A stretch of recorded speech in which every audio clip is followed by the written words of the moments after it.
Good evening, everyone. No, one second. I'm getting the cue. I've got a post-production and production team here. I'm live. Thank you. Live from New York. Thank you for coming very much. My name is Daniel Leon. I'm the co-founder and president of Celsius. I would like to thank all of you for joining us here today. This is a very special event for us. It's a different event, unlike the many events that Alex speak at or I speak at, and the various events that we've done here over the last year and a half. This event is less about us and more about you guys. Show of hands, how many of you hold or think about holding the cell token? Yeah, you guys don't count. We'll talk about you in a second. No, that's fine. All right, great, thank you. Thank you so much for your support. So as I said, this evening is all about you guys. When we started this company almost 2 years ago today, we decided to do something really special. First and foremost, because to get this guy out of retirement, that's what I had to do. When I met Alex and I know each other for the last 15 years. We've done a few companies together. That's a whole chapter we can write on the various companies and what we did right and did wrong. But when I met, mostly wrong. When I met with him around January of 2017, and I said, hey, well, what are you up to these days? And I'm like, let's do another startup. He's like, I'm done with this. Thank you very much. I have 6 kids, 8 startups. Don't need this again. Unless we could do something that is far bigger than just coming up with another startup. And fortunately for us, I think crypto and tokens have allowed us to do just that. So this evening is all about telling you and sharing with you and hearing what you guys have to say about our idea for the Celsius utility token. We're going to talk more about this. And the main part of this evening will be all about that utility tokens. We're going to share with you what we've been thinking about the utility of Celsius, with the hope that you can kind of give us your feedback. Again, what's different about building a crypto company is that we don't have to answer a group of investors that were sitting in a boardroom in various board meetings. We've done this. He's done this many times. I've done it a few times. What's unique here is you guys who've invested in us, who contributed to this project. This is your company as much as it's ours. And as a result of that, it's important for us to know what you guys think as we launch the Celsius token in more or less 2 months from now. Before we talk about the utility and the cell token, I can't do that without talking about this group of people. You know, we travel around the world, and some people think that the Celsius, with all the brand that we've built and the marketing, it's a company with 100 people or more. This is the team. And there are a few guys who are watching. We are very much a distributed company. We've got a bunch of guys in Israel, and our dev team is in Serbia, mostly ladies. We're going to talk about that. And I don't think that Alex and I could have done any of this without the tremendous effort and really, really hard work of the many people who are sitting at home or in bed watching us right now, and this amazing group of people that come to work every single day and work extremely hard. Crypto companies, you know, I've done startups many times, and you would think that startups move fast. Nothing moves faster like a crypto company when you build a company like this. And we could have not built this company, especially in this environment, especially in this market, without the hard work of this amazing group of people. So before I continue, I would like to give each one of them an opportunity to stand up, present yourself, and we're going to go through this very quickly. Go ahead, Nuke Goldstein. Sorry, I almost punched you in the face. Go. it's okay. I'm Nuke, I'm the CTO and co-founder.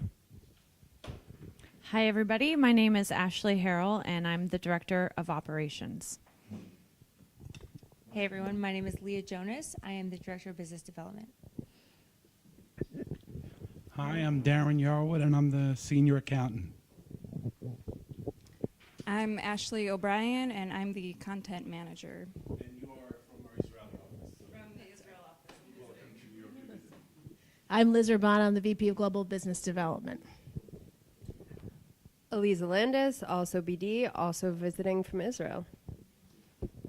Alex Mashinsky, I speak at conferences. You might as well stay standing because, oh, I'm so sorry. No. This is, I owe a big apologies finally. Come over here. Come over here. We want, this is Kristen. She started as our event coordinator. Leah brought her in, and she's running marketing right now. And she's doing an unbelievable job. So, yes, round of applause. Thank you. Woo! Thank you. Again, I cannot spend enough time on this amazing group of people that has worked so hard to build this company from scratch the last 2 years.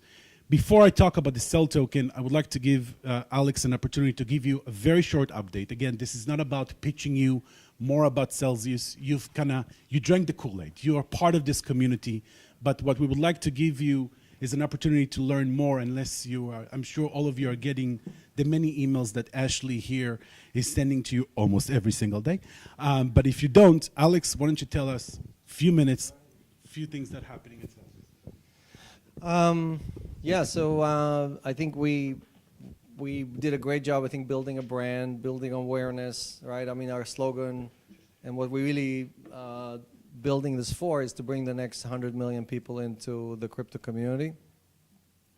And we don't think that crypto has a chance to really fix the world unless you bring the next several hundred million people into this community. Because like any technology, unless you have mass adoption, the technology itself, the underlying technology, does not have a chance of succeeding, right? So I was lucky. I've seen this movie before with voice over IP, and it was pretty easy to sell voice over IP. You know, phone calls used to be $3 a minute. We showed up. We sold the same thing for 50 cents or 30 cents. I just had, on the way here, I had a guy, a taxi driver, who's from Bangladesh, and he was there when we brought VoIP into Dhaka, and it used to be $3 a minute, and now it's like 3 cents a minute, right? So this makes a real impact on people, right? It changes their lives. But doing that with money is much, much harder, because the trust level is much easier to switch somebody from using AT&T to using a VoIP company, a WhatsApp. But convincing somebody after 700 years of people depositing money with banks that they can trust a system that you can't touch, there's no branch, there's no one in charge. It's a completely distributed platform that runs on some computers in some closet. And that is a much bigger challenge. So part of what we're all here doing is evangelizing, carrying the flag for Satoshi, right? Evangelizing the whole idea that the only way we fix the opportunity for everybody on the planet, instead of the 1/10 of 1%, is by bringing over that value from being controlled by banks and financial institutions and giving it to the average person, allowing them to earn the return on their money, allowing them to have access to cheap loans, and so on. So we also, if you watch what we've done, we did not raise money, like Daniel said, right? We did not go and raise money from Pantera and Funbushi and all these investors and gave them 50, 70, 90% discounts, right? We tried to raise money from as many contributors as possible because we're building this for them. We're not building it for the investors. We did not list, right? We did not immediately run on an exchange, even though every exchange in the world was ready to list us, and decided not to add the Cell token to any of these because we wanted to build the product first. We wanted to build the community first, the brand, and come to market at the right time. So now I think we're ready with that. We're actually going to be hopefully listing in May. So I can't tell you where, but we will have an announcement coming up in the next month or two, and probably list on several exchanges, but the first one would be in May.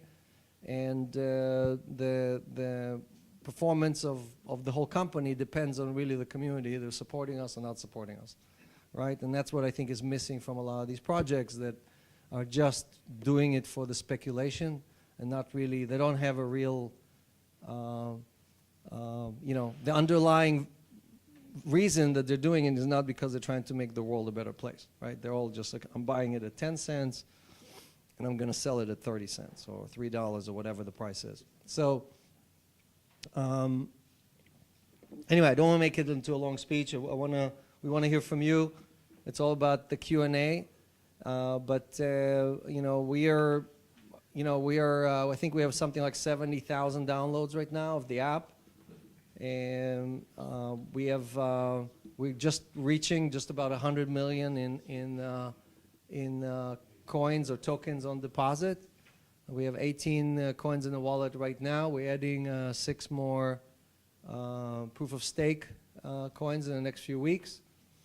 And the idea is to continue add assets that are going to yield return for our customers, right? I mean, this is not about like picking favorites. It's about generating return for our community in a world where you cannot get return. I mean, we're paying 7.1% on stable coins right now, like USDC, TUSD, PAX, and so on. And everybody's like, how are you doing it? Well, you lend it at 9, you pay 7.1%. So we give up to 80% back to the community. Your bank keeps 80 or 90% of the value, right? Your bank takes your deposit, right? Gives you less than 1%, gives you an IOU, and lends it to her, and charges her 25% on her credit card, and keeps 24% to themselves, right? And no one is complaining. Anyone here went to their bank branch and started pounding on the table? You did? You tried? Did they increase your interest rate? No, right? So when you walk into that beautiful building in downtown, or the beautiful branch that is all marble, instead of being in awe at how powerful and wonderful your bank is, think about the fact that you're paying for that. You're paying for that building, and you're paying for that private jet, and you're paying for the limousines, and you're paying for all the other stuff that comes with it, right?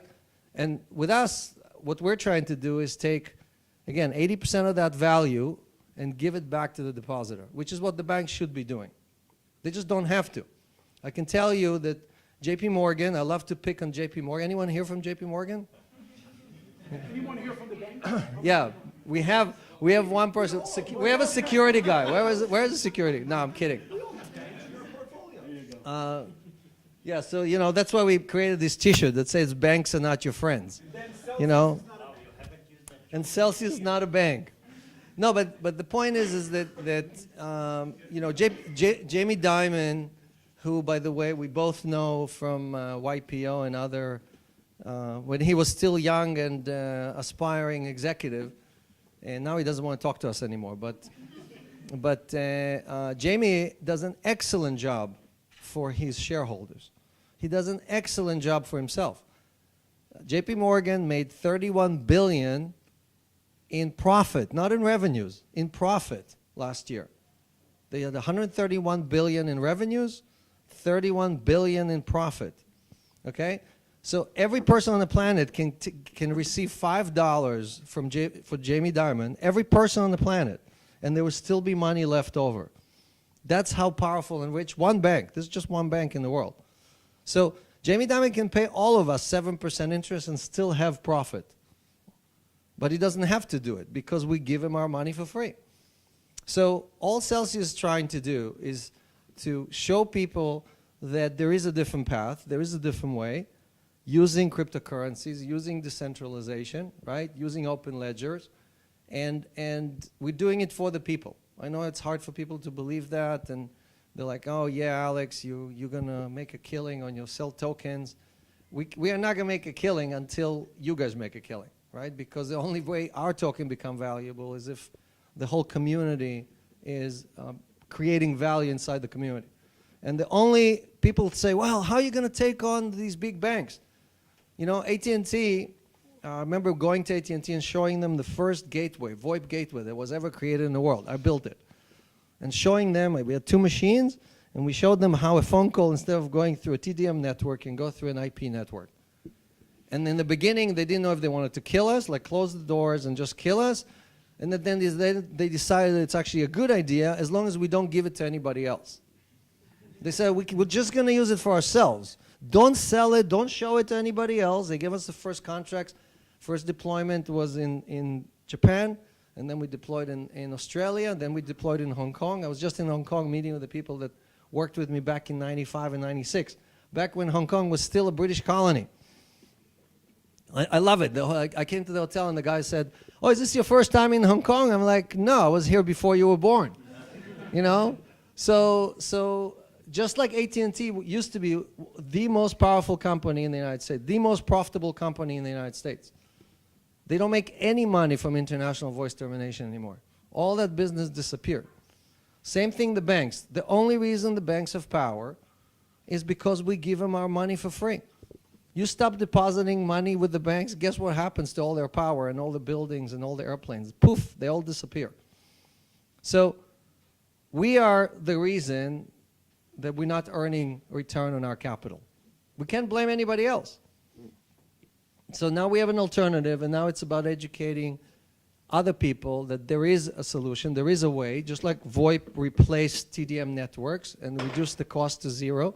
Anyone here pays for the WhatsApp or Skype or anything like that? Anyone here paid anything for voice communication?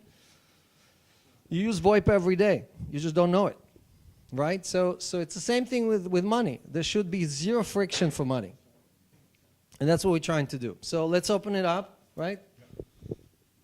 So let's put things in perspective. Again, the purpose of this session, this evening, this town hall, is to listen and hear what you guys think, more specifically about the utility of the token, right? So when we've started various companies, the typical way of raising money for many, many, many years was to go to an investor, issue some securities, and you'll get the money, and hopefully that security will raise in its value, and everybody will be happy. This is a whole different way of doing things, right? We are rewriting how the corporate world has been working, and we're doing so with the utility token. Now, when we started this company, and we start looking into various ways of getting the community to contribute, the utility token was by far the most effective and efficient way of giving you guys a stake in this opportunity, right?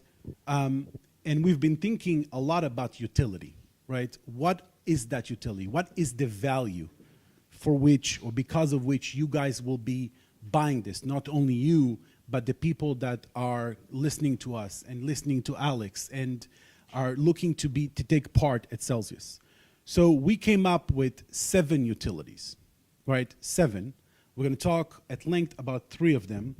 The 3 utilities that Nuke and our dev team have been working extremely hard to implement into the new app. The app that will come will be launched very close to our listing sometime around May. And we're going to talk a bit about those 7 utilities, and then we would like to hear from you, what you guys think. At the end of the day, as I said, this is less about us and it's more about the community. We're going to take some questions from the people who are watching us online right now. So let's talk about the Cell utility token, the 7 utilities of the Cell token. Number 1, it's membership. In order to use Celsius moving forward, each and every one of our members who will be downloading the app will need to have a minimum of 1 token in the wallet. Think about it as a Costco card. You cannot go to Costco without paying a membership for the first year, or for the first 100,000 members, Celsius will give that first token for free. The 100,001 user will have to purchase that token. So utility number 1 is a membership token. The second utility, and maybe the most important one, and the one that people are most excited about, is that, as you guys know, Celsius gives fiat loans, dollar loans. Right? You would give us your crypto, which we'll be using as a collateral, and we will be issuing you a loan. And hopefully, that loan will be paid more often in the future with our Celsius token. So when our users will be paying their interest with Celsius token, they'll pay a lower interest than they would pay if they used a dollar or euro or BTC or ETH. So this other value is that if you were to pay the interest on your loan with a Cell token, you pay lower interest. The third utility is that when you elect, so what's the second line of business, is for people who deposit their crypto with us, they would start earning interest, right? How many of you are earning interest every week with us? Okay. No, we'll talk about BitLicense more. That's right, thank you. So people who are not from New York, thank you for that correction, who are not from, or Washington State, we love the regulation here. Yeah, it's one of the reasons I don't sleep at night. So people who are not from those other 2 states, but from the 48 states of the United States and from 100 other countries around the world, when you deposit your crypto with us and you start earning interest right now, and until we launch, we would typically pay the interest in the coin in which you deposited. So if you deposit 1 BTC, I'll pay you on a weekly basis your interest in BTC. In the future, coming May, if you elect to receive interest in Cell token, you'll be receiving a higher interest rate on that deposit. So that's the 3rd utility. The 4th utility would allow you to skip the queue. So at the moment, one would argue that we're limited by the amount of fiat that we have to give. So if suddenly we get $1 billion worth of fiat loan request, we're going to have a hard time immediately fulfill all those loans. So the way we're going to offer those loans is we will create a queue. And the more people that we're going to have in this queue, the first people that will be receiving the loan from us are those people that will have, and we're going to talk about that piece of paper you have in your hands shortly, will have the highest HODL ratio. And we're going to talk about that momentarily. The 5th utility utility of the token would allow those borrowers who would borrow your crypto, the crypto that you guys deposit with us, those funds that borrow from us would pay lower fees if they elect to pay that interest with the utility, with our Cell token.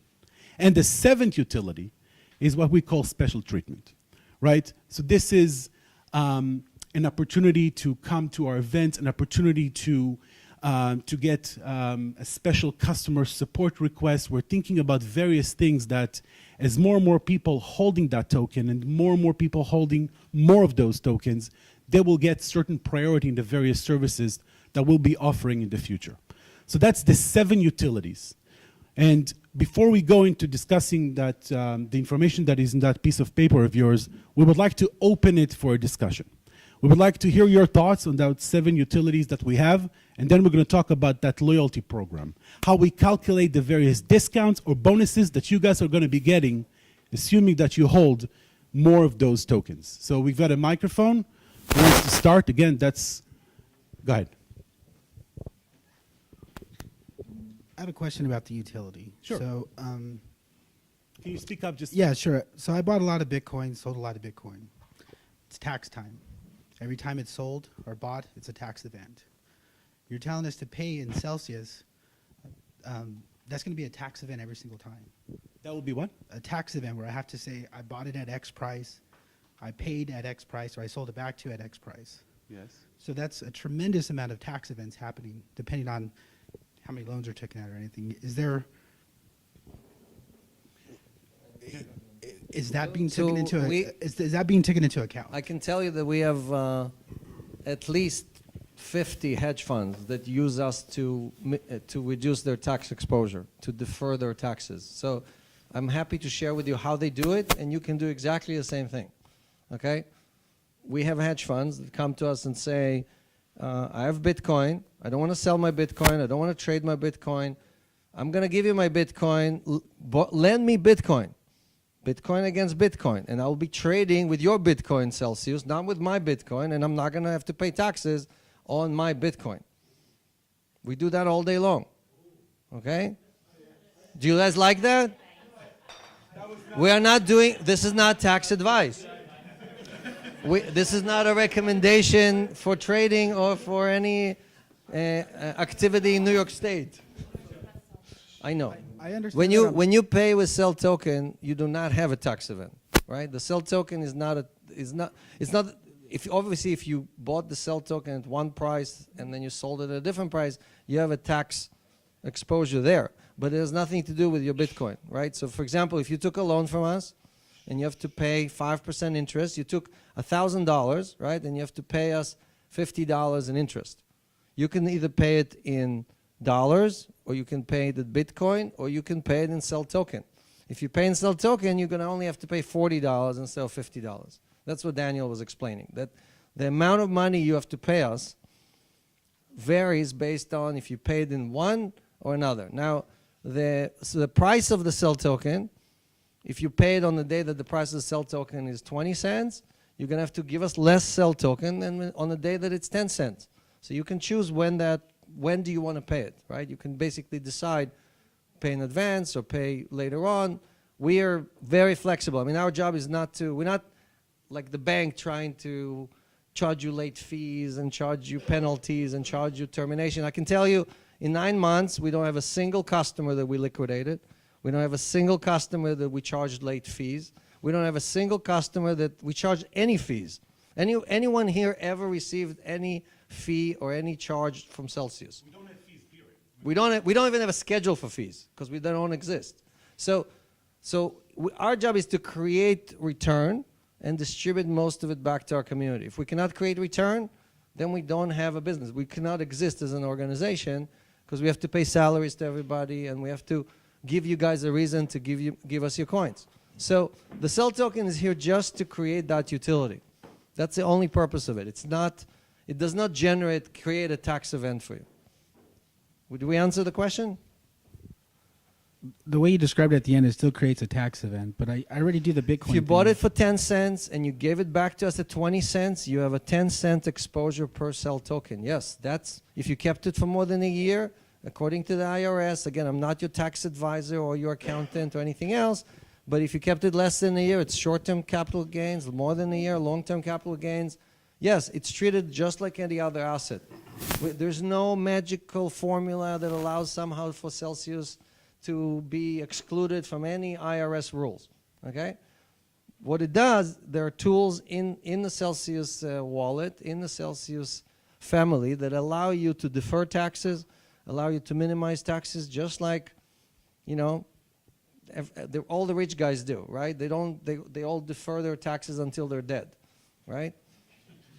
And then their kids inherit all the money and they don't have to pay anything. You know, that's the plan for most billionaires in this country, right? So most of us don't get to do that. Most of us pay 25% on our credit card, pay 50% in taxes between federal and state and everything else, and we're effectively subsidizing the 33,000 individuals in this country that own the same amount of wealth, 33,000 people in this country own the same wealth as 90% of the population. That's the country we live in. There was never in the history of mankind bigger disparity between the rich and the poor. Frankly, I'm shocked that there are no guillotines on the street to chop the heads of all these people, okay, who are they want even more. I'm an immigrant. I came with nothing. I came to this country with less than $100 in a plastic bag, okay, because I had a ticket to the U.S. and I thought I'm just going to be here for a few days, get on a plane and go back to where I came from. And that was 33 years ago. Okay, so I understand that. Believe me, I missed payments on credit cards. I couldn't pay my rent. I know how the 90% lives every day. I'm not talking about it. I lived it. And the problem is that it's just lunacy to live in the richest country in the world where half of the population does not have $500 to finish the month or to pay for an emergency. Let's take another question. Specific about the utility. Yes, go ahead. No, wait. No, sorry. Yes, thanks, Kristen. I just had a question for New York residents who obviously believe in what you're doing and are sort of in a stuck and want to understand, even let's say we're stuck on using the app, but how do we participate in May, let's say, with the cell token and still want to support the initiative, but yet is there going to be a way for us to be supportive there? We're working on this. That's only I can say. I mean, there are a lot of companies that have been created that did not pay too much attention to regulation and the law, and we're thinking long term. And there's no other way to build something as sustainable as what we would like to build without considering the various regulations that we have on a state and federal level. So Washington State is blocked, New York State is blocked for the time being. We're working, we just retained one of the best law firms in this country in order to work with New York State regulators in order to allow us to give you and so many other people around the state an opportunity to participate in this revolution. I just had a quick question, getting back to what you asked, what you were talking about with we could borrow Bitcoin from you, send our Bitcoin to you, borrow Bitcoin from you, use that Bitcoin, trade it all day long. If I do that with Merrill Lynch, if I get a margin loan from Merrill Lynch, like a 2-to-1 is all that's allowed. Actually, It's not a margin loan. A margin loan is when if I get borrow, more shares. of No. IBM to trade, Well, we don't I have do to pay that. tax on that We do if not. I trade it. A margin loan from Fidelity, we don't do margin loans, right? I mean, I understand, but I'm saying what we do when you borrow an asset against another asset, I'm just telling you again, you should check with your tax accountant, and you can ask him if he agrees with me or doesn't agree with me. That's the only thing you can do, right? If it, or lawyer, or her, yes. Or your wife, yeah. Ask your wife. She knows all the answers.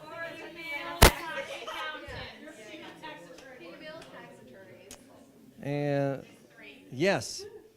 So the point is, we don't come up with these strategies. We just have coins. People borrow them. We create return. We return the return to our community. We lend dollars. We create return. We return the return to the community. Most of our competitors, right, they take the dollars, like if you're familiar with other companies that lend against crypto, right, they take the dollars from you when you pay your interest and they give it to their investors or they give it to their lenders. We buy BTC, ETH, Litecoin, Ripple, whatever you have. That's what we have to buy to give you those payments. They give the money back to their rich friends. So as a member of this community, you have to decide who you're supporting with your interest payment. Who you're supporting with your borrow. Do you want to support the community, your fellow people who are sitting in this room, or do you want to support the lenders who give money to the other guys, right? So that is the fundamental difference between Celsius and every other company in this business. Next question? Yes. So I understand the concept, and I've followed you guys for quite a while, and I really embrace what it is that you're doing. But you talk about it in the context of reaching the next 100 million people, and you talk about it from a people perspective. But when you identify the utility of the token and the fact that it's going to give you a break, if you will, on the interest cost, that has to be attractive to institutional money. Because any basis points they can cut off, whatever their costs are, they're going to find great interest in it. So while you speak about it from a community perspective in terms of people, it would seem to me there's going to be a significant interest at some point in the future from institutions to participate and take advantage, if you will, of the discount. So can you address that? Sure, yeah. So Apple recently, I think, borrowed something like 40 or 50 billion dollars. Something like the commercial paper, 2.1%.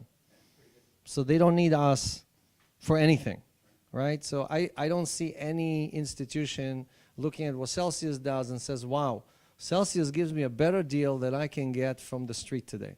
So you're talking about it from a corporate perspective, but I'm thinking about it from pension funds, insurance, institutional money that is looking for places to save in order to deal with their other obligations that they have out there. right, so it's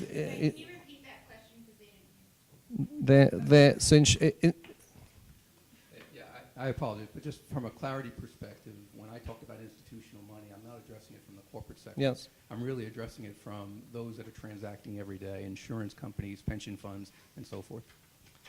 So the dream is that the cryptocurrencies will become the most prevalent payment system and the store of value out there. If it is that, then yes, insurance companies and institutions and maybe even Apple is going to use that in their systems, right? We want that. It's not that we don't want that, right? So is it a risk to Celsius? I don't see it as a risk to Celsius, right? I mean, we have to enable the middle class first, especially in the United States, because they are the ones funding our ability to do loans in India and Africa and Vietnam and everywhere else, because we can't start there, right? The cost of capital in India right now on average is 25%. So you cannot go to India and get your first 100,000 users over there. But in the United States, you can do it. We can pay 7% when the bank pays you less than 1%. And that's our go-to-market strategy. I know Jamie Dimon is not going to pay you 7%. He's going to wait until we have 100 million users before he's going to pay you 7% or even 5%, right? So the only way we win is if we take the one area that they cannot, he cannot afford to do it because he has to pay so much in dividends, right? He pays $15 billion a year just in dividends. He can't lower his income because then he has to lower the dividends. He lowers the dividend, the stock is get cut by half or by 2/3. So they're caught in their own machine where they're delivering so much profit to their shareholders, right, that they cannot pay you more in interest. We don't have that problem. We can pay most of the interest back to our community in BTC, in ETH, and hopefully those will appreciate in value. We don't promise it, but most of our community are hodlers who believe that they rather have more coins than more dollars. So that's all we do. We just deliver value, deliver alpha in cryptocurrencies. Next question. About utility. Hi, I mean, your app is really amazing. I worked for a broker dealer and we did the same thing, securities lending for all those hard to borrow securities. So I understand the model of Celsius. I have a question about the indemnification risk. Suppose if I deposit, if I buy a stable coin, 100,000 worth of stable coin, deposit on the Celsius platform, and the default happens for your client, which is hedge fund or anyone else. In the stock lending world, the risk is on the broker dealer. They are well capitalized to absorb that risk. How does the risk is mitigated in the Celsius at this point in time? Yeah, so we have our own capital, right? But we do, if we have a lot of defaults, then obviously we will have fractional returns. We're not going to be able to return everything. I can tell you that since we were founded, we did not have a single default with any of our borrowers. We require up to 150% collateral. So the smaller you are as an institution, the more collateral we'll require from you. If you're a bigger institution, the chance of default is lower. We will require less collateral, right? But there is a counterparty risk.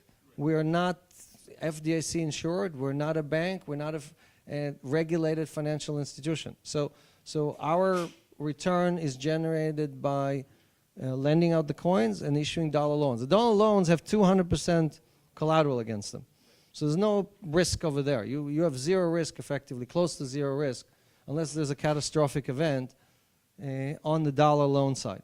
But on the coin loan side, there is some exposure, and I think that's described in our T's and C's. And you know, we are committed to be fully transparent organization, meaning, you know, Nuke right now is working on a blockchain that will record every deposit, we'll record every loan we make, record what we got in collateral, we'll record how much we received in interest, how much did we give back.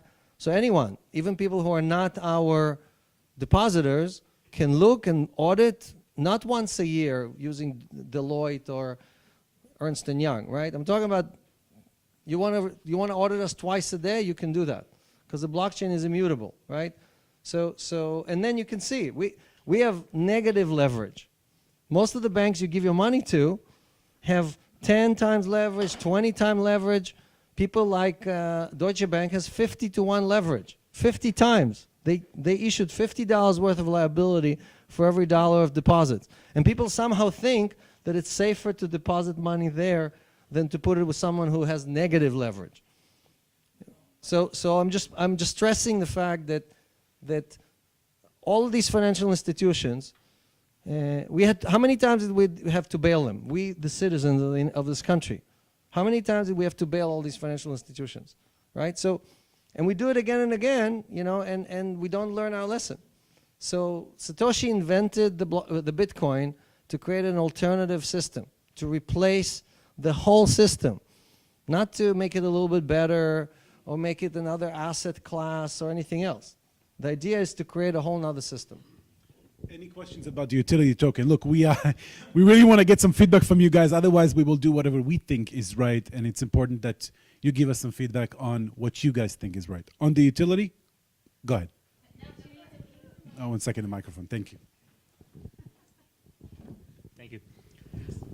So the 3 tiers. Yes. This is a quick point, but it seems like there's a very big jump between tier 1 and tier 2. Great.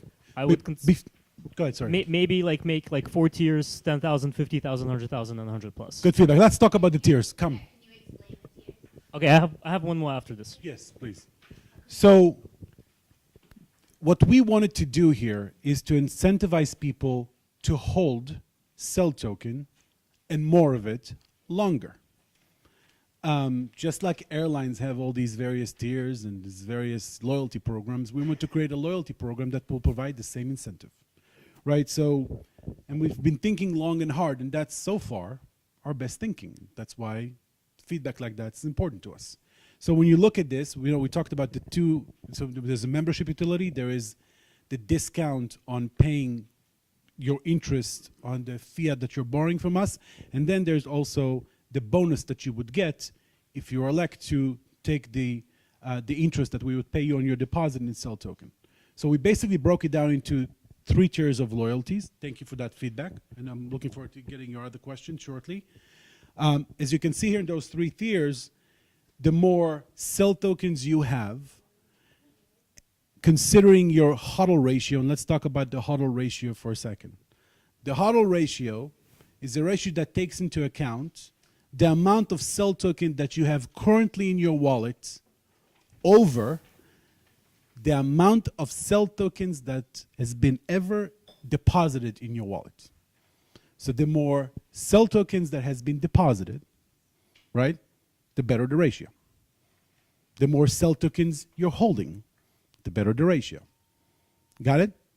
Yes? So people who have a HODL ratio of between 0.50 to 0.75 and let's say 75,000 Cell Token currently will get a 22%, and again, those numbers are subject to change, 22% extra bonus on their Cell Tokens, in their interest that we would be paying you if you choose to get that interest in Cell Token. That makes sense? Now, the feedback that you just gave us is that you believe that the disparity between those several tiers is too large.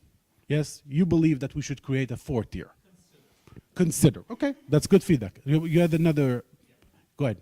1 second. Just wait for that. Well, thank you for explaining that. That was actually Please. one of the things that wasn't so clearly Yeah, we explained just when need you to have went it. over the utilities. So even with this, so this is a pretty cool benefit. Thank you. Still, when you go through the utilities, it seems that you get more benefit as a borrower rather than as a staker, as far as the perks of holding Cell. There seem to be more benefits. You get more kind of breaks, in terms of paying back interest, and just something also again it doesn't seem perfectly balanced, I guess, right? You have very big players who make very large, they borrow very large loans, but you have a lot more kind of little guys staking 1,000 Cell, 10,000 Cell, much smaller amounts.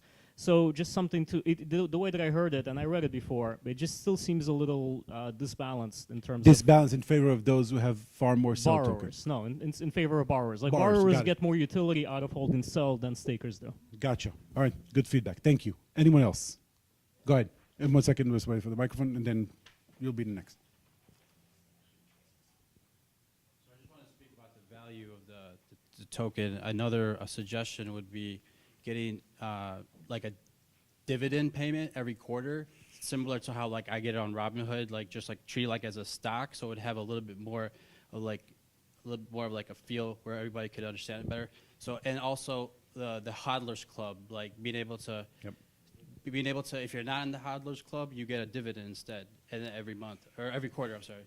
Yeah, the issue with dividend is that it kind of falls into the security realm, and our attorneys won't allow it to do that. So trust me, that's one thing that kept coming back when we talked to the community, dividends. It's one thing that at the moment, given the fact that this is a utility, not a security, we cannot do. Okay. Gotcha. Yes.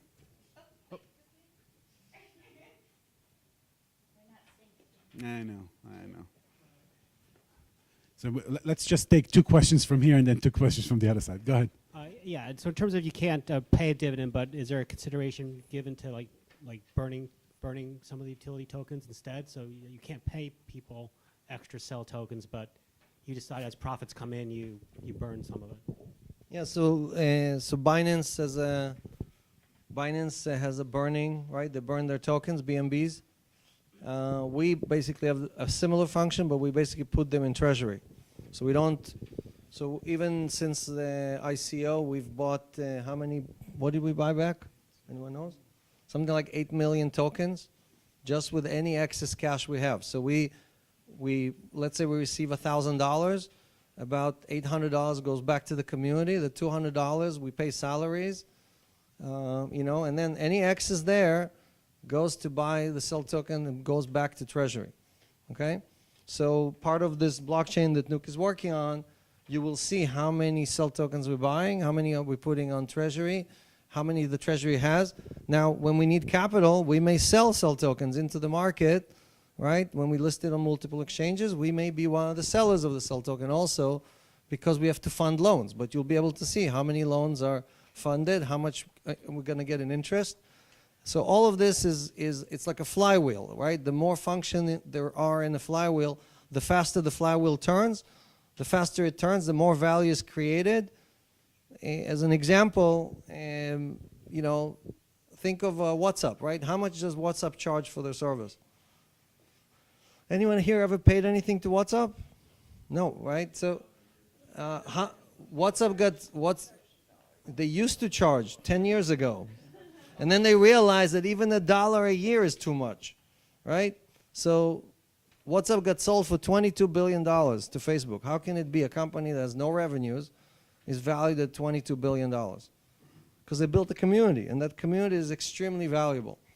That's all we're trying to do, is build a community, right? The community is going to be extremely valuable. The community is going to earn all of that return for itself, right? That's the key. The key is, are you earning it? Facebook is using all of us, but they're earning all of it for themselves. They're not no one here gets a dividend check or a thank you check at the end of the year from Facebook for them using all of your information for the advertisers, right? Here, the idea is to redistribute everything back to the community, and we can legally do that. Again, we have very expensive lawyers that charge us $1,000 an hour, okay, and they always show up in threes. There's never less than 3 of them in the room, so they can charge $3,000 an hour. And they sit there and they scratch their heads and they'd say, yes, if you pay interest in coin on coin, BTC on BTC, ETH on ETH, you can do this everywhere besides New York State, and Washington. Well, we may be able to solve Washington, but, huh? Yes. So the point is, I think we are doing everything we can, but we're here to hear if any of you have better ideas. We don't have all the answers. We came up with the best plan we have, right? This team works on it every day to come up with the best plan possible to give as much back to the community as possible. The more we give back, again, think of WhatsApp, not even charging that $1. That's what we're trying to do. We're trying to charge as little as possible. No fees, no penalties, no nothing. Distribute as much as possible back. Why? That's what's going to bring the 100 million people or the billion people or the 5 billion people. Okay? Voice of IP, 25 years later, right? They invented it in 1994. Anyone who wasn't alive here in 1994? Right? Guess what? Half of the people in the world, even though they can download an app on their phone and use it for free, still pay their phone company every month. And that's after 25 years. So these things take time. If you think that somehow magically the world is going to turn on its head and everybody is going to adopt cryptocurrencies and we're all going to retire because we bought Bitcoin at 3,000, it's just going to take time. And we're here, again, like Daniel said, he dragged me out of retirement. I'm planning on the next 50 years, not the next 5 years or 5 months or 5 days. It's going to take a very long time. Because I'm not that knowledgeable about how the process works. Let's say I want to borrow, I give you Bitcoin, I want to pay back and sell token, so I get a discount to do that. When are the terms, the terms, the duration of the loan and the payback terms determined right at the time I take it, or is it dynamic? Do you understand what I'm saying? So, like I want a 1-year loan, sure, and I want to pay it back monthly and sell tokens. So let's say you took a 1-year loan at 4.95%, right? You have a monthly payment, and interest only, right? So let's say you owe us, I don't know, $200 the first of the month. You'll be given the opportunity to pay us $200 in fiat, or a lower rate just in cell token. And assuming that you have enough cell token in your wallet, you'll be able to do so. And otherwise, through an integration that we're going to have in the wallet, you'll be able to, not in New York, but you'll be able to actually go out there, purchase cell, and pay that loan just with a lower rate on a monthly basis. So the $200 payback per month will be, so the price is Yes. So it will be 160. 160 in returns 200. Instead of 200. And it, 200 and then cell will vary. So that's correct. Yes, that's correct. Yes. Cell yes. may go up or cell It may go down. We're not promising. Yeah. So we're not here telling you, oh, buy sell, it's gonna go up in value. The sell price may go up, the sell price may go down. Right? The key is that we disclose everything on the blockchain. So you can go on the blockchain and say, wow, look at Celsius, they're doing a lot of loans. If they're doing a lot of loans, all these people gonna need sell. I want to buy it now. I don't want to buy it later. Right? So at least you have all the information.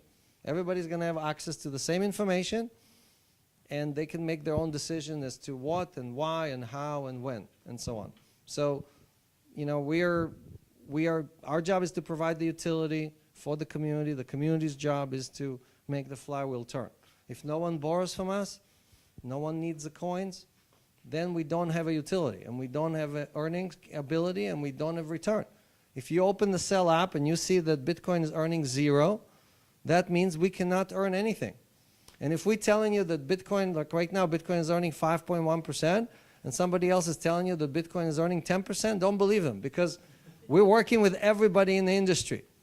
So you can just add 20% to the rate we publish, and that is the market rate, okay? Because that's all we do. So I know there's a lot of people out there saying, oh, you know, we're going to pay you more. Really? For how long? If you're paying more than what you can collect on the other side, how long are you going to pay that for? So we're, like Daniel said, we're here for the long term. That's why our interest rate fluctuate every week, because the interest rate indicates what we earned last week. It's not what we're earning today. And if there's no borrow, like right now, no one wants Ether. So the rate has dropped. We used to pay 7% in December. Now the rate, I think it's 3.55. Right? Why? Because there's much less demand. But that's great news. When the rate is low, that tells you people don't want to short, they don't want to borrow. That means there's a high chance that that coin is going up in price. Right? If the people don't short it, then there's more buyers than sellers. So all these things are great indicators that, again, usually the pros have it in their screen and they don't want to share it with anyone. The doors are closed and they're sitting and giggling how they can make money on all the people that don't know this information. We allow this information to be available to anyone who just opens our app. You don't even have to put coins with us. Right? Why? Because you should know. You should know what's happening in the market. You should know if there's a lot of demand or no demand for these coins. Utility questions. Yes, go ahead. You tangentially mentioned this a couple times, but I haven't directly heard it. So if you have 7 utilities, and it's for Celsius, and you have a bunch of Celsius that you could liquidate if you need to, can you speak on any volatility and how you manage volatility, or how your users would manage volatility, or how prices would be affected? We are like M1 money supply. Our job is to minimize volatility, right? I don't think of any incentive that anyone here on the team has to increase volatility. You understand? So we no, but I'm saying us selling into the market is to reduce volatility. So if the coin is too volatile, either to the upside or the downside, our market makers are going to be in the market, reducing the spread and providing liquidity, guaranteeing that there's less volatility, not more volatility. Because volatility is bad for us, bad for the community. So we're not, traders love volatility, right? They love for you to get really nervous and dump your coins so they could buy them and they know that they can sell it to somebody else at a higher price, right? So we are not, we're, like Daniel said, we are penalizing people who are not hodlers. In the same way, we're penalizing people effectively. We're basically saying to you, don't be in the Celsius network if you're a speculator and all you want to do is move things around and make prices move and so on. This sheet is incentivizing hodling, nothing else. Everything in the sheet is about hodling, right? So The entire system, all of Celsius is about hodling. So, and we have, like again, we published these stats in 242 days, right, since we launched. 218 or something like that, where we had more deposits and withdrawals. More, okay? 93% of the days since we launched, our community gave us more coins than withdrew coins. At the same time, Bitcoin lost half of its value, Ether lost 70% of its value. So what does it tell you? It tells you that we have a very tight community of hodlers. We already have it. We don't have to get there. We already have it. We want more of them, and we don't want speculators. We want to hodl the hodlers. Here we go. That's our new tagline. You can order that T-shirt already. It's $15. You decided it's highly liquid. The cell token will have, through these utilities, will have plenty of liquidity. So it's not, I don't know, you can go on IDEX right now. It has more liquidity than many ICOs that are listed on major exchanges, and we're not even trading. We're not participating in that market at all.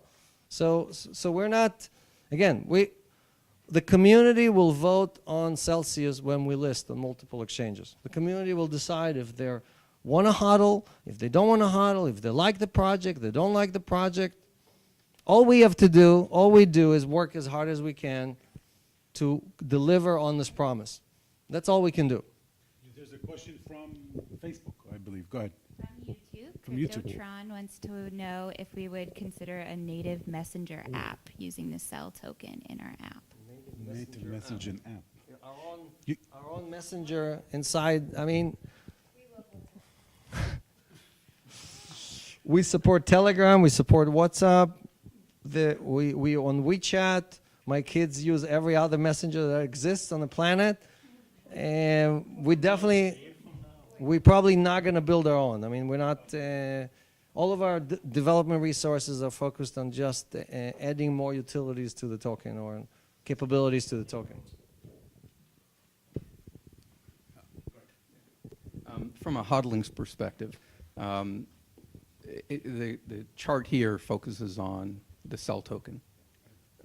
What about Bitcoin, Ether, et cetera, from a hodling perspective of those, keeping them on deposit? Does that count? So let's go through what exchanges do today, right? So there are many exchanges that hold your coins, right? Most of the people either hold them in cold storage or hold them on exchanges. And most exchanges rehypothecate. Most exchanges take your coins and lend them to other people and make money on it and don't share anything with you. So you take the risk. You know, somebody here mentioned risk. These are counterparty risk. By depositing coins with exchanges that rehypothecate, you're taking counterparty risk. You just don't know anything about it, and you're not getting paid anything for it, right? So we're not doing anything that's not being already done by all these guys that you're already working with, right? So our job is not, we're not taking long or short or sideways position on Bitcoin or Ethereum, right? Our job is not to take risk, additional risk. Our job is to minimize the risk for the community, earn as much return as possible. And if we can charge 15 or 20% on all these coins and no one wants to show them, great. That means that the coins are going up in value because there's more buyers than sellers, right? So we win either way. We either collect a fee or we make it so expensive that no one is shorting or there's less people shorting, right? So it's either way, it's a win-win for the community.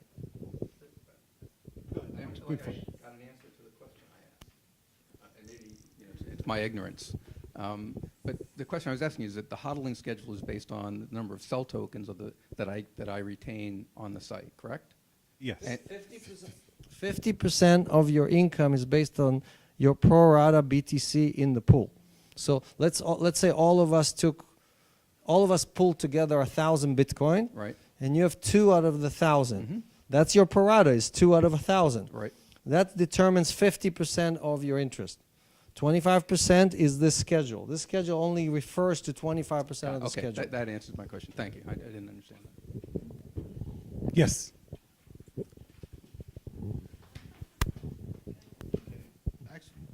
They don't pay compounding interest. So if No, you we hold do it, not. if you hold it, you'll get the real interest rate. If you take it out, you get penalized because you don't get compounding interest, just to answer his question.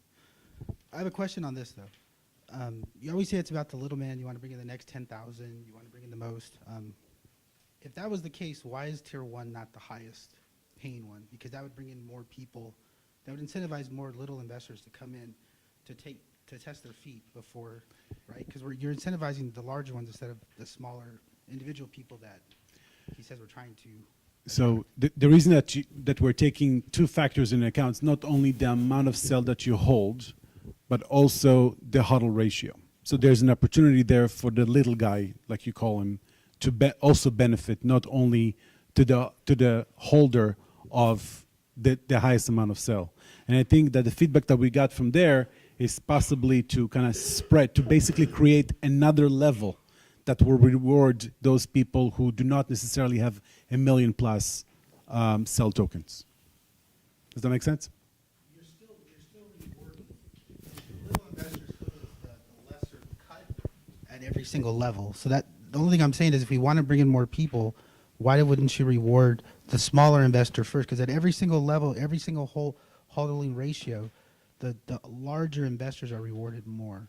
So just from my perspective, and Alex likes to, every YouTube interview he does, we want to bring in the next 100 million. Why wouldn't you try to bring in the next 100 million then, right? The smaller investor first. So let's talk about what the financial institutions do today, right? I'm a rich guy. I walk into JP Morgan, again, not Citi, just JP Morgan, since we have a Citi representative here. And I can negotiate any rate I want. You know, I called Fidelity and I got them to pay me whatever. Like I'm getting paid probably 3 times of what the bank will pay me, right? Because they don't want me to withdraw the assets. I want to see you try to call Fidelity and negotiate the rate, right? So the reason I'm saying all of this is because we treat everyone, that 50% that I was talking about before, that's pro rata. So it doesn't matter if you have 1 Satoshi or $1 million, you're going to get exactly the same pro rata. So that is treating the little guy exactly the same way as someone else. Now what Daniel is telling you is that if your ratio, if you have 2 cell tokens and you kept both of them, but the $1 million guy sold his cell tokens, you will be ahead of him in that 25% ratio, in the second tier.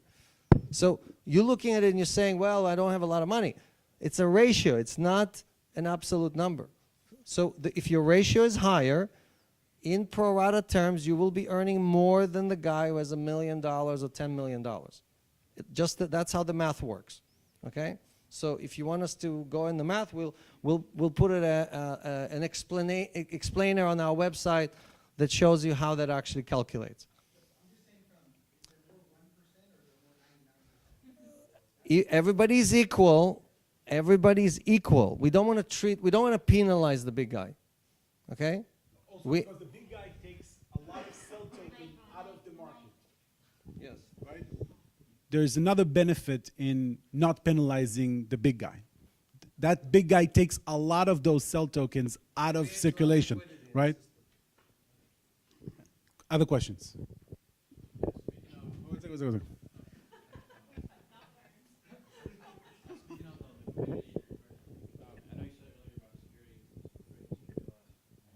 So as a utility token, would it be able to go like overseas to like international market, or is that still great? That's still great territory. Like, is it going to be like on an international level, or are you still concerned about breaking security laws? Because in the international field, it's still unclear.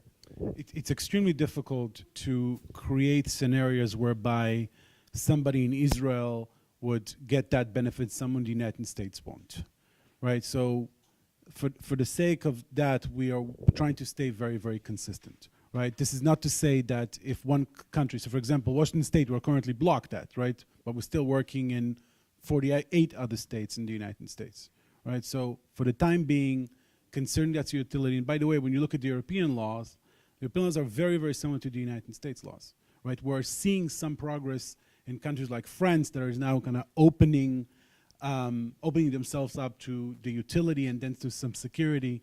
For the time being, again, we're limited resources. What we'd like to do is to stay consistent across all countries and really focus on the utility element, not the security. Any other questions? The utility? Any questions about what? All right. Any other questions about Celsius in general before we close for the evening? Yeah, go ahead. Yeah, I'm waiting for the mic. You'll learn well. So I know BitGo is your custodian. Yes. In the conversations I had with people in the space who know how crypto works, like the biggest thing that, the first thing they ask is, wait, you're sending your coins to someone, so you don't have your coins anymore, you're not holding your coins anymore, you don't have your private keys. Like, this is something that I guess maybe more emphasis can be put on what exactly happens when you give you, like, I know that they're holding it, but it's like most people probably are not aware of this process and that it's actually safe. Good feedback. For them to, to basically send these, they're not risking, even though they're not technically holding the coins anymore. Good feedback. Thank you. Anything else? Any other questions? Maybe describe how you fund your working capital for the lending pool. Is it like your own capital, or is it third-party investors? How that works? The fiat. Yeah, so we have our own capital that we raised, and we earned interest on it, and so on and so on. And we have stable coins. So stable coins are a source of capital for us, right? So we have several $1 million in deposit with stable coins, which we use to fund loans and fund income. And we have lenders who are willing to lend us against Bitcoin and Ethereum, right? So we give them collateral, Bitcoin or Ethereum, and then they give us cheap capital. We pay 3.5%, and that's why we can do loans at a much lower price than other people. So we have multiple sources of capital. Those are all used to fund loans or fund the activity of the company. I mean, our payroll and everything else comes from our capital. We never use, like deposits or anything like that to fund the activity of the company. But I'm just saying, as far as coin loans or dollar loans, those are all funded from these multiple sources. So, and we try to balance the deposits and the loans. If we have too many loans, like Daniel was saying before, then we raise the rates. Like right now, the rates on stable coins are high because we need more capital. We have a lot of loan demand, and we're willing to pay a lot for those dollars because we want to satisfy all the demand on the other side. When we have our own, after we list on exchanges, the CEL token itself will be a fourth source of capital. So we have 325 million tokens in treasury. When we did the ICO, half of the tokens were kept in treasury as a source of capital. And you can do simple math. If you look at what price the token is trading, you can calculate 325 million times that number, and that's how much capital the company has to fund loans and all kind of other activities. So we have multiple sources.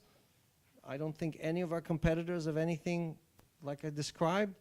So we have a higher chance of success, right? Now we still have to deliver. We have to deliver all the things we talked about before. And the community, if the community doesn't believe us, if the community doesn't support us, doesn't give us their coins, doesn't take loans from us, then this project will fail. This project will only be successful if we continue to deliver for the community. We've paid interest every Monday since we were created. We paid more interest than anyone else, right? We're more consistent than anyone else. Again, we don't charge any fees, right? Am I missing anything? No fees. We're going to offer people to, if they're charged fees, if they're charged fees by anyone else, we will pay their fees just to withdraw their coins and deposit with us. That's our new campaign, right? We did the math that if we charge fees, right? Huh? On Ether, but on Bitcoin it was $45,000. So we avoided charging you guys $45,000. Anyway, any other questions on? I have a question for you. Yes. When paying back a loan with CEL tokens, is CEL pegged to a certain price in USD, or is it paid back at the going market rate? So that you can only pay interest. You want to answer that? No. Currently we only accept the interest, not the principal, and the interest when you send us a cell token, we basically go to look at the exchange and what the price is. We don't determine the price of the cell token. We just look at whoever is listing us. If there's 3 exchanges, we will do the average of the 3. And, well, I don't trust CoinMarketCap, so I'm not saying their name. We're going to take our own. CoinMarketCap has made too many mistakes that cost everybody a lot of money. Okay? They have other incentives. They're advertisers and all kind of other stuff. The stuff they list is not necessarily is in your best interest. So we will use the real market pricing from multiple exchanges. You'll know exactly what it is. Again, it's going to be recorded on the blockchain. You can always go back and see, why did Celsius publish this price for my loan when I paid my interest, right? Where did they come up with 16.7 cents, right? Or whatever the price is. And based on that, you may have held that cell token for a year, or you just bought it 5 minutes earlier. It doesn't matter. Whatever the published price is, that is the price we will accept the interest payment, right? And anything excess just stays in your wallet, right? Now, I do want to talk about CellPay. Anyone here used CellPay in our wallet? Not in New York State. Anyone traveled to New Jersey and used CellPay?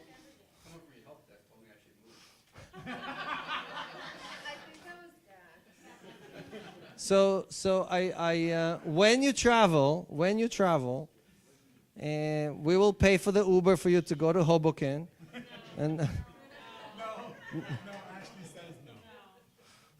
no, but the point is that I want you to try it, because the biggest problem we have, one of the biggest problems we have is that, and this reminds me of like the early VoIP days. When we just started VoIP, I had to call my other guy who I wanted to talk to, and I had to ask him, what's your TCP/IP address? And he would give me all the digits for the TCP, 192.1.7.25, blah, blah, blah, blah, blah. And I would have to put it in my header and create a TCP/IP session with him, and then test how many hops and what's the packet loss. And the reason I'm saying all of that, because that's where we live right now.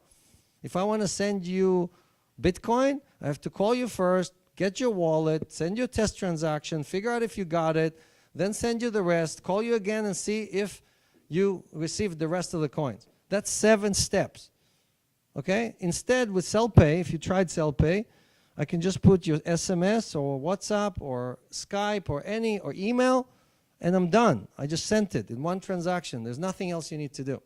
So by obfuscating this complexity that has to do with keys and addresses and wallets and everything else, that's how we're going to bring the next 100 million people. Okay? If we keep it this complicated, then this is about the community we're going to have, the size of the community. Okay? So the call to action for all of you is, you want this to be successful? This is not about you hodling. It's about you sharing. And the more people you share the coins with, especially with services like CellPay, the higher the chances that people who don't understand anything about this are going to make that step that they need to make to join this community. Because when they see that, they go like, wow, this is so easy. I didn't think it was easy. I thought it was really complicated.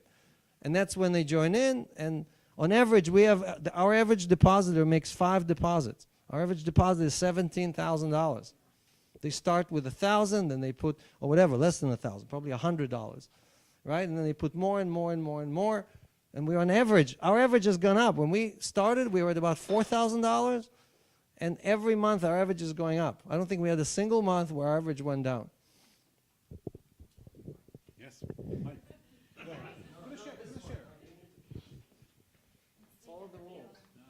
So trying to understand the operational risk of the company, so you mentioned some of the sources of funds for the company are equity and some of it is debt. So you pay... No equity, but go ahead. Okay, so... It's our... Right. Right. So on the debt side, when people are giving you tokens that you keep as deposits, are they exposed on the operational side if your lenders... Are the tokens deposited with you serve as collateral for your lenders? That's my question.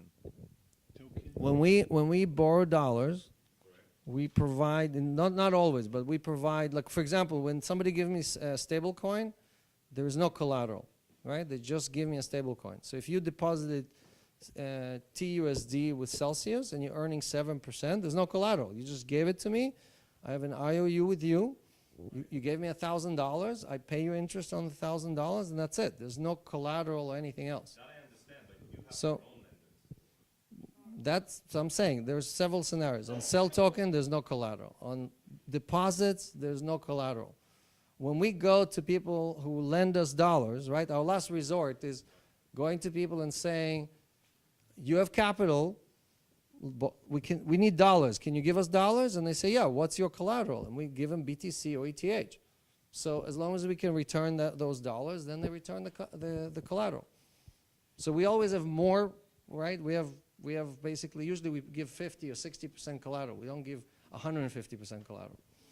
So we have negative leverage under all scenarios of operation. All right? Last question. Go ahead, sir. One second. Yes. Do you have an estimate when you're going to get New York State sorted out, whether 3 months, 6 months, a year, 2 years, or Google years? We do not. We don't have an estimate. I can tell you that we're working extremely hard to make this happen for all of you. Let's say that I live in New Jersey, but I work in New York. Yes. I spend most of my time in New York. Will I be able to use CellPay? No, you will not. When you're in New Jersey, you will, but when you're in New York, you won't. Thank you. So we take residency and your geographical location into account. If you are? I'm a New York resident, but I'm in the state of Vermont. You cannot. I cannot. You cannot. So, okay. So we take both, right? Okay. But if you're outside of New York. Well, that's my question. Yeah, so if you're outside of if you're a resident. I would like to thank all of you for joining us here this evening. I would like to thank this amazing team for putting this together and working so hard. Please, the feedback doesn't end here. Please write to us. Come to visit us in our offices. Email us. And hello@celsius.network. Yes. How do you help us market the company? What you can do. First, thank you for offering, right? Retweet, share on Facebook, talk to people, especially when outside of New York, about our mission, about, for us, again, it's all about the community, and that's what drives us every single day. So thank you so much. Thanks for the people on YouTube.